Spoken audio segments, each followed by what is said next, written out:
Hey guys, I'm Renee Kacz, and today I have the amazing Tracey Jewel with me, and I'm very excited to be interviewing Tracey. Welcome.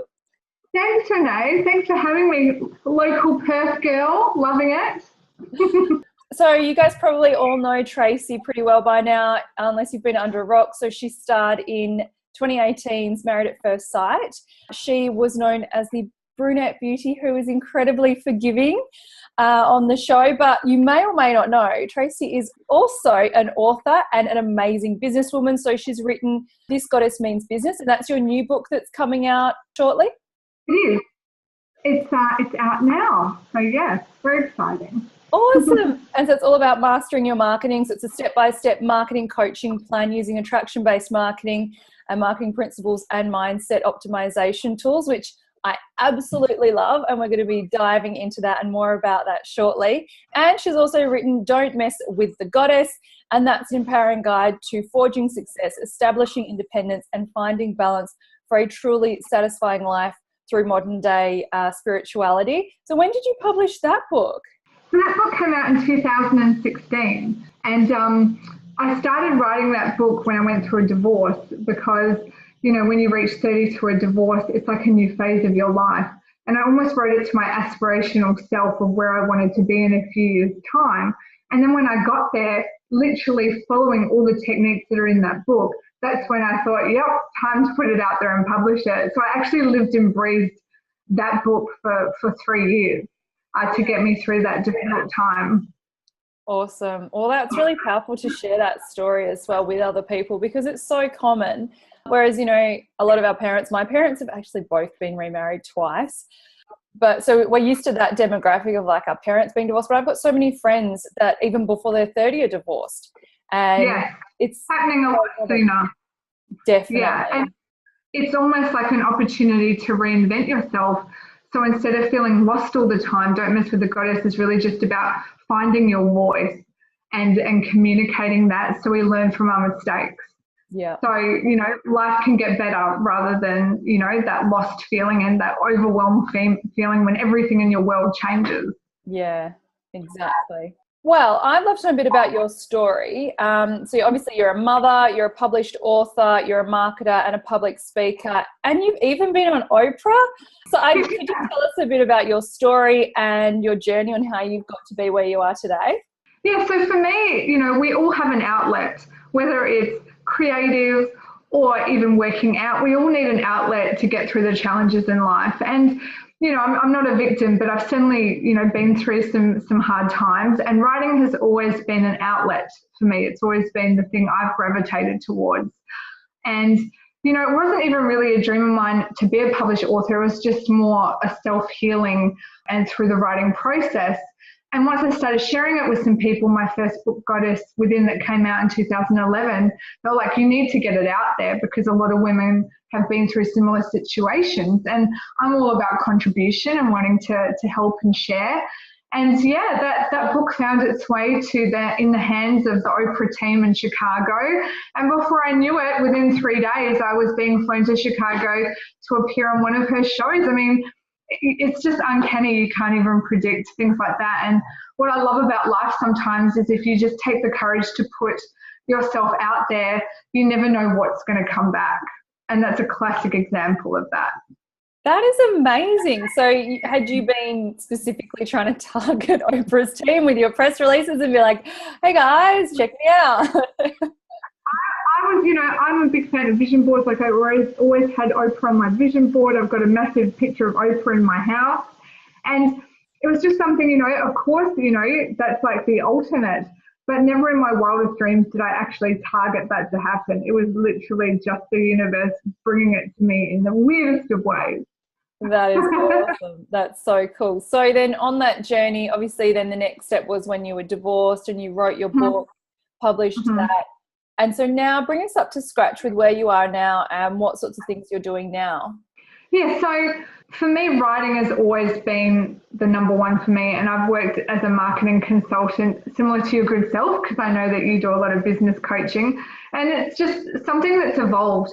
I find my life is always in flow if I'm just open to the opportunities that come my way and I just grab them. I just walk through the window of opportunity. And, Married at First Sight was like that for me. This book that's just come out, This Goddess Means Business, is for me. I just find that these opportunities present themselves and I just grab them with both hands. And I find the more that I collaborate with others, this book is for women in small business. I've interviewed a lot of women in small business. A lot have contacted me. I've had a lot of clients about women in small business. So this book is just an evolvement of putting all the different aspects of my life into one book, one product to share with people. Yeah. So it's just this constant evolvement. And it's funny how it all comes together when it's supposed to. So Exactly. Yeah. It's funny. You can look back in life and you can't understand why, like, things will happen along the way. Amazing opportunities will come up and you jump into them. And it's not until you've got hindsight that you can look back and go, wow, that had to happen for me to get through these things. Otherwise, if I hadn't been through there, I wouldn't be able to do this, whatever I'm doing now. And all my books and my writing, because I write blogs too, it all comes from my own personal experiences. I used to own businesses with my ex-husband. And then, as a 30-year-old, after being in a relationship for 9 years, to come out of that, find my financial independence, go out on my own without the backing of someone with me, it was incredibly hard. Yeah. And it was either like, well, I can either be an employee or I can just give this a go. What have I got to lose? And I think it's just finding that internal courage and determination to just give it a go no matter what. And for me, I wrote, for my aspirational self about what I wanted to be in 5 years' time. It's almost like writing a goal list. And, by putting it out there, those opportunities come. But if you don't at least try and test different markets and not put all your eggs in one basket, then you don't know what's going to come off. And it keeps you accountable, right? So what better way? It's not just telling a few friends that this is what I'd like to create. It's like, okay, now I'm going to publish a book and tell other people about it, thousands and thousands of other people about where I want to go, what I want to do. Exactly. Massive accountability. And you don't have time to get in your own way when you're putting it out there because, you want that integrity. So for me, it keeps me driven on my outcomes rather than the day-to-day to-do lists as well that we always get lost in.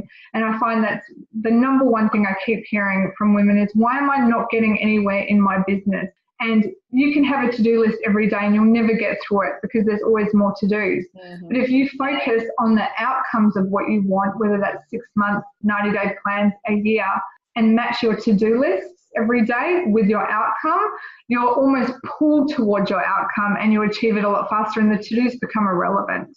Yes. And that's one of my number one things I hear all the time is the to-do list is never done. No, it never is. Oh. So just to clarify then, I know you've got a few different things that you do. You've obviously got your books. So there's the 3 books that are already published. So you do public speaking, book readings, you've got consultations, and I saw there's a few you've got available. So there's soul purpose, intuition and empowerment, personal development, strategic writing, marketing and business advice. So what's the core or primary focus of your business, if there is one thing that you're really focusing on? So for me, it's about marketing women in their small businesses, because all that soul purpose, intuition, empowerment, all that comes under that banner, because my book is mindset first. You have to believe in yourself and what you're wanting to put into your business first and foremost, before you even consider marketing it. You can have all the great marketing techniques in the world, but if you don't believe in yourself and if you're not congruent with your business and you know who you are in your business, because you're your brand first. Yeah. Yes, your business has a brand, but you're your own brand first. So you have to get that right and work on that before applying any marketing techniques. And that's what I'm super passionate about. So it's about that alignment between trusting your inner gut, finding out who you are, communicating who you are, and doing that in a business sense. Definitely. We are like soul sisters when it comes to business, because that's what I stress with all my clients. And your business only grows as much as you do. And it sounds like this stupid cliche, but it's so true. The people that jump into self-development, that's why, you see people in network marketing do really well with the businesses that really embrace the mindset sort of work. And it can be a really beautiful space to help support women growing. And outside of network marketing in regular business, it's so important that we're working on ourselves, because challenges will come up across all areas of our life. It definitely comes up in your business, whether you choose to see it or not, and how you do anything, how you do everything. So it's so important that if you want your business to grow, you have to be growing getting out of your comfort zone daily. It's challenging, it's painful, and it's never ending. It's never going to end. If you think, right, once I hit this goal, I'm never going to have to deal with a cash flow issue, or I'll have that security that I'm looking for. Unfortunately, the quality of your business is how much uncertainty you can handle, because the uncertainty never goes away. As you grow more, you almost get more uncertainty and different problems to deal with.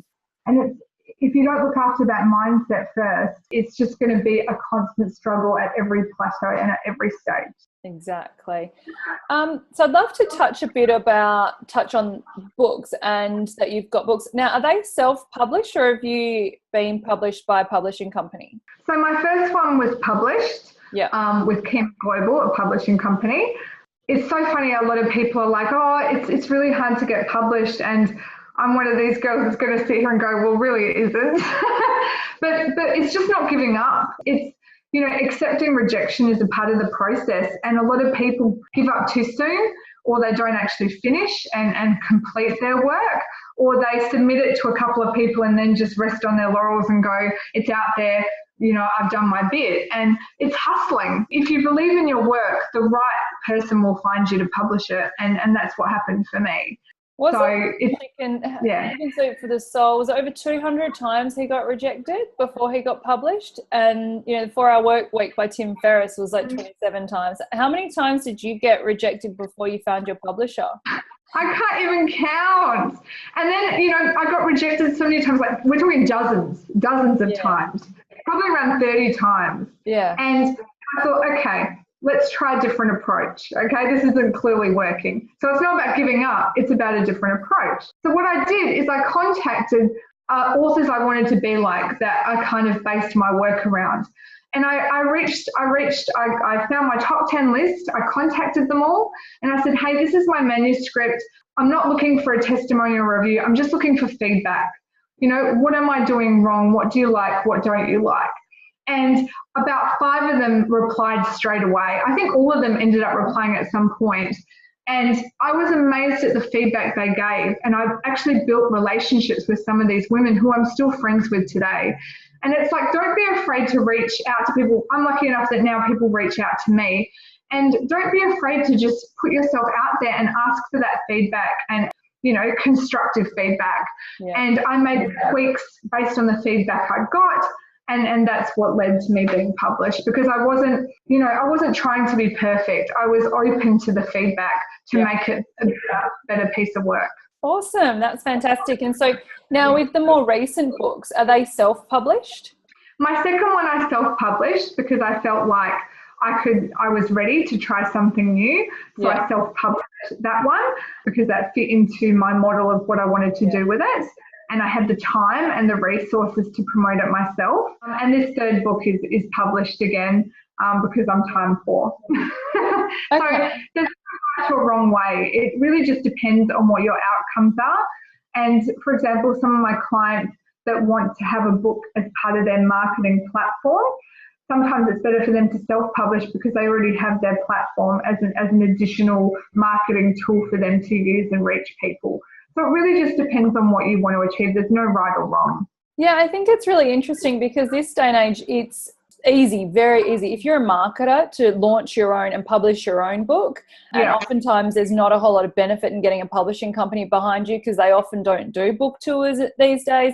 They often don't do a lot of the promotion anymore. Whereas you can see guys like Mike Dillard, who launched his own book and has sold millions of dollars worth of copies of his book. And that's because he's a marketer. And so he's been able to market that and sell that online. Whereas, other people go down the publishing route. And I can see the benefit in terms of if you're wanting to use media and getting media coverage to get credibility, you've already had a huge exposure in the media. So you've got a lot of credibility there already. Whereas I guess someone else who's starting out who doesn't have that and who wants to maybe be invited to be a public speaker or something like that, then maybe going the publishing route is an option for them. But I see so much benefit in terms of self-publishing these days. 100%. And there's also collaborative publishing. So where you put up some costs, the publisher put up some costs, and it's a 50-50 deal. So you have, more flexibility to be able to do your own launches and things, but also you have the backing of distribution and marketing from them. So there's lots of different options. Yeah, there is, definitely. So I'd love to know a bit more about your marketing strategy, if you're cool to share that with us, because obviously I'm a marketing geek and I love talking about all this stuff. So where do you primarily, obviously things would have changed a fair bit now that you're a public personality, but where are you currently getting most of your leads from and where are you driving them to? Yeah, so I mean, I practice what I preach and I'm big on niching. So I'm not a corporate girl, I'm not a boardroom C-level girl, not me. And yes, I have learnt those marketing techniques, but now I've done both. Those marketing techniques are very, very different for small business. Small business can't relate to the marketing techniques of Janine Ellis from Boost Juice with a multi-million-dollar empire. Do you know what I mean? When we're just trying to make a $500 Facebook post work and we need that $500 to work and turn into leads. So completely different ball game. So for me, I target who I am, which is a small business owner. So I'm a massive fan of connecting with people with LinkedIn. I'm a massive fan of attending networking events and creating those collaboration opportunities. And yeah, it has changed now. I have more of a public profile. People can find me a lot easier, which is great because that's half the problem, is being found through the noise on what you're looking for and your ideal clients, which is usually yourself. So you just have to ask yourself, where do I hang out online? Where do I hang out for those opportunities to come? And for me, it's networking events and it's LinkedIn. Okay, awesome. So in terms of that then, so you really niche down into your dream client or your ideal client, and that maybe, you 2 years ago or someone like you with less knowledge than where you are now. And where are you directing people? Obviously you've got a massive social media following, like 140,000 or something followers on Instagram. I'm sure that's a lot of men just admiring you. It's actually 98% women, but anyway.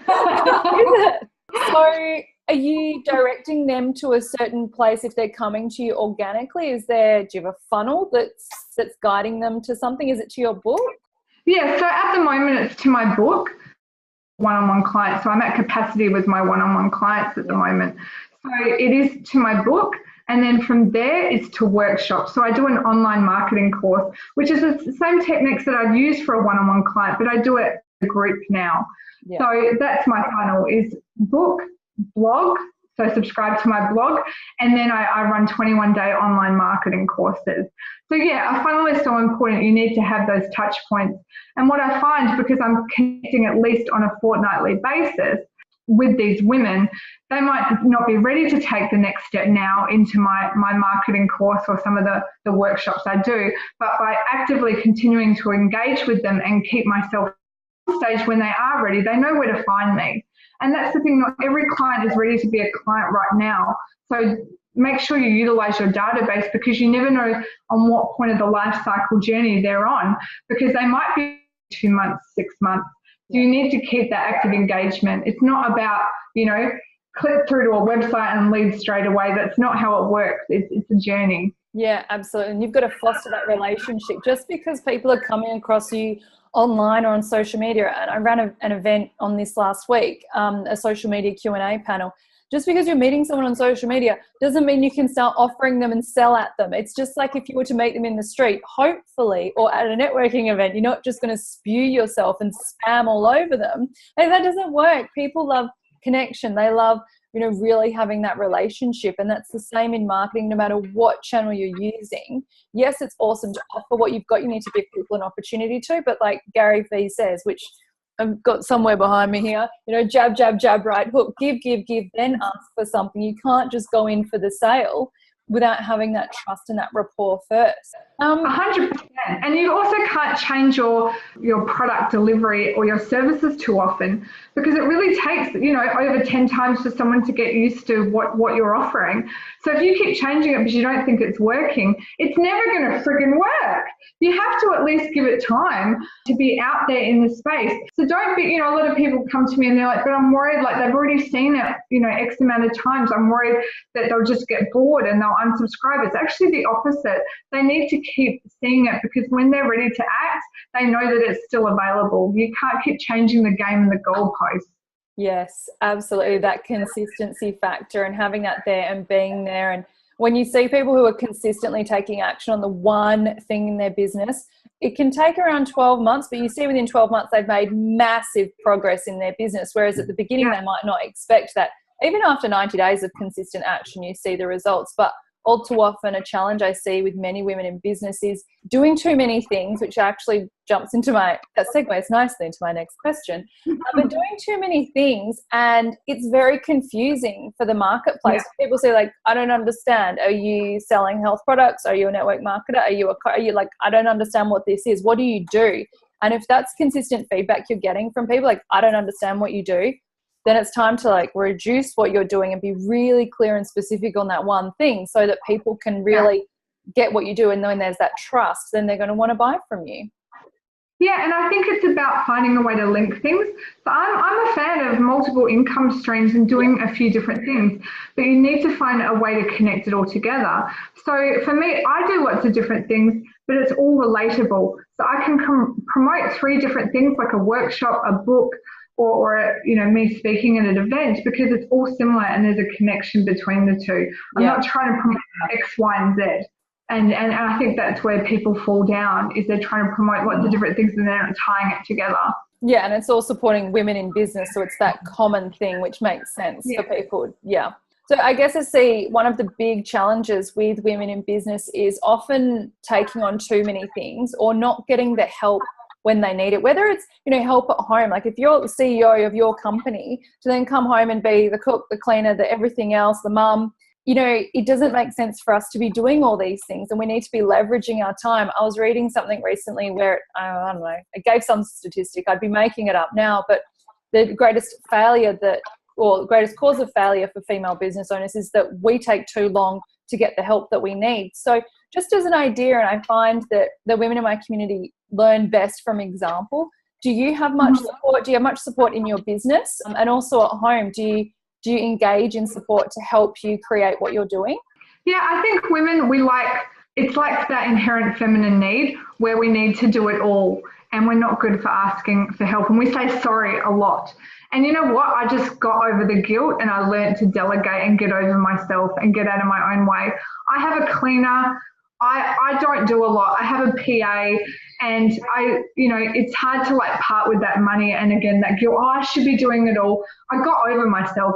And you know what? When I convert, okay, this amount of money for this cleaner or this, I can be making a lot more that money and that opportunity cost. And I don't want to do it all. It's that self-care. It's okay to put yourself first. So yeah, I think it was getting over that guilt and working out, valuing your time.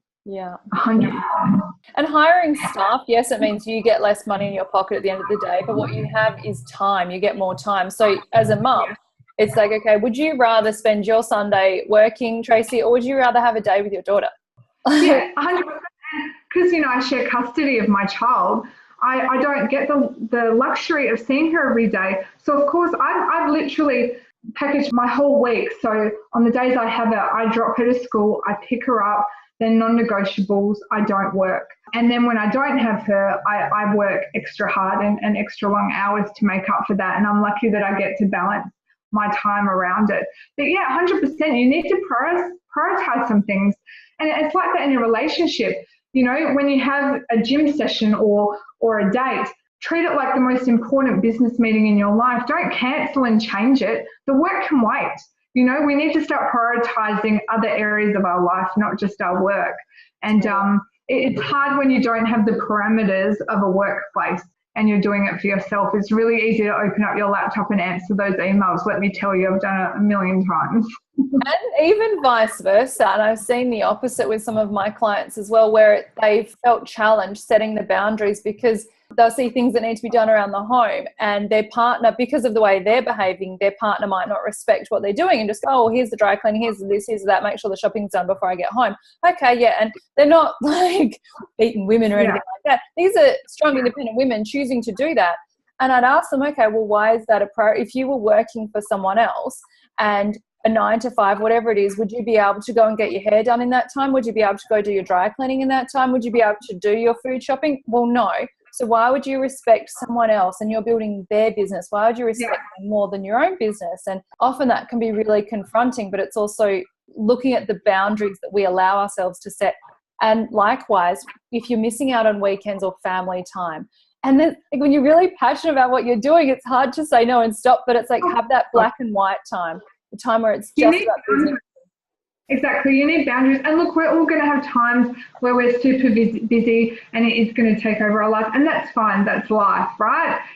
But you've got to have those boundaries and those habits. So, for example, I don't have my phone in my bedroom. I put the charger in my kitchen. So I get out of the habit when I go to bed, it's not near me because I'm not going to get up in the middle of the night and check it. So, it's setting yourself up for success. Exactly. So as a marketer and a marketing coach and business coach, what's the number one challenge you see or mistake you see that small business owners are making with their marketing? It's actually the first chapter of my book. It's called Minding Your Own Business.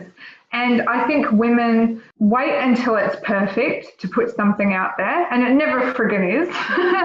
And it's just getting started and taking action regardless, because, hey, in a couple of weeks' time, you can always tweak it. It's never too late.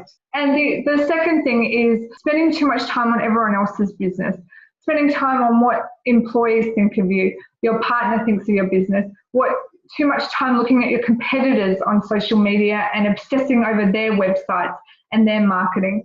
Like, yes, you need to do competitor analysis. I'm not saying that. But if you're spending the majority of your time on everyone else's business rather than your own business, the balance is all off. And you need to start trusting yourself and just start putting it out there. Because if there's always going to be a competitor that you perceive as doing better than you, or they have, they seem to be getting this many leads or this many followers. You're setting yourself up to fail before you even begin, before you even know if it's going to work or not. So no amount of looking at your competitors and what everyone else is having to say, it's never going to make you successful or see where you can take your business. Exactly. I remember when I first started in business, actually, and this will come up if I am going through emotional low points, and I've spotted my triggers now, but especially when I first started my business, you're on that emotional roller coaster ride. You think everyone's doing it better than you. You've got that imposter syndrome. Like, how can I say to people I can do this for them when I don't have any clients yet? I've only got a couple of clients now. And really it's about, you don't know what's going on for that other person. And that's the beauty of connecting with other people. And so with my Inspired Women community, it's all about connecting business owners. And even if they're a competitor, they're your best friend. You need to chat with them what's worked, what hasn't worked. And when you have vulnerable, honest conversations with other business women, you realize, oh, it's not what it looks like on the outside. It never is. It can be really supportive to know, okay, I'm not the only one. But also, like, even with phone calls or text messages and things like that, when someone doesn't respond to you, you never know why. It's never what we think. It's never the story in our head. It's always something else. And it's not about knowing why, but just accepting and going, that's okay. I send love and gratitude, and what comes back is perfect. Absolutely. And you know what? It's like dating, and I've been guilty of this, obviously. But if someone doesn't want to be with you or work with you, why chase it? When there's, another client around the corner that just cannot wait to work with what you've got.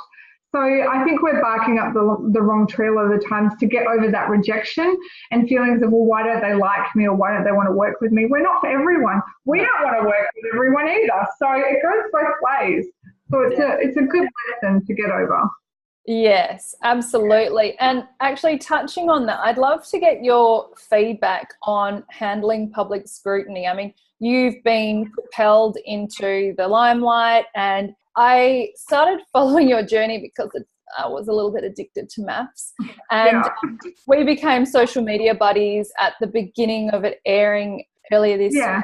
And I remember seeing your post, I was like, oh my gosh, she seems so lovely. And then I'd see some really nasty things people would say on posts about you. But it was interesting because as much as there was some nasty comments, there was always a lot more positive, and like people going into bat for you, like, what are you talking about, you mole? She's amazing. And you're like, oh my gosh, this is full on. These people don't even know her. It's just crazy that people get so worked up about it. And I mean, that's that polarity of where there's support, there's also opposition. But what would you say? Because I imagine it must have, like, I have had one troll say something to me once and recently, and I thought it was hilarious because I was like, well, this person ripped apart my outfit, my hair and this. And I was like, I thought it looked pretty cute that day. And I got lots of compliments on my outfit, so I didn't care. But like, they'd spent time to comment on this stuff out of their day. And I was like, wow, I really felt sorry for them that they do that. Yeah. So what tips do you have at the level that you've received the support and the scrutiny that you could suggest to women in business? They start receiving some negative feedback or some negative backlash online. How would you suggest they kind of insulate themselves from that, or turn haters into lovers, or what's your strategy with that? Well, I think, anyone that wants to hurt others is hurting themselves. Because if you're really happy in your life, you don't feel the need to negatively comment on anyone. So you have to remember that. And so I always try and come from a place of non-judgment and compassion and think, wow, if they're really going out of their way to write such nasty messages, they must be really, really hurting. And I just think I don't like adding fuel to fire. So I just let it go, and I choose to focus on the positive, not the negative. Yeah. And also expecting it, like, you have to be prepared for it. So I was prepared. I was briefed that this was going to happen. And as my platform has grown, it has got a lot worse. But because I know that, and I've come to peace with that and not wanting it to go away, so I'm not putting all my energy into it, like checking up on it, because I'm just expect it to be there. And once you reach that level of just allowing it and being okay with it, it loses its energy, like it loses its harshness. Yeah. And then you just kind of just let it go once you just accept that that's just the way people are. And I just choose to focus on the positive. And as you said, it's been lovely showing human nature where people are coming into bat for me and I don't even have to. And that's beautiful. So I just focus on doing that. Yeah, that's amazing. And it's awesome to see the people that do go in there to bat for you unexpectedly. It's really nice. It is, yeah. So how can our audience get hold of you if they'd like to reach out and connect with you or learn more about you? What's the best way to do that? So my website, traceyjewel.com, has a lot of resources.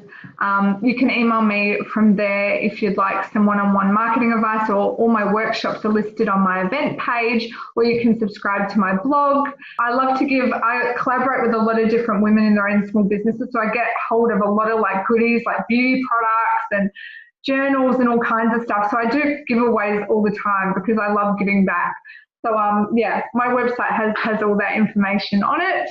Otherwise, Instagram, Facebook, I'm pretty public. I'm pretty easy to get a hold of. Yeah, you are. So traceyjewel.com is probably the easiest way, and then all your social platforms from there. Yeah. Awesome. Well, thank you so much for your time today, Tracey. It's been amazing getting to chat with you, learn more about your marketing strategies, and a bit about your business. Thanks, Renee. Thanks for having me. I love connecting with like-minded women, and we definitely have a lot in common. We sure do.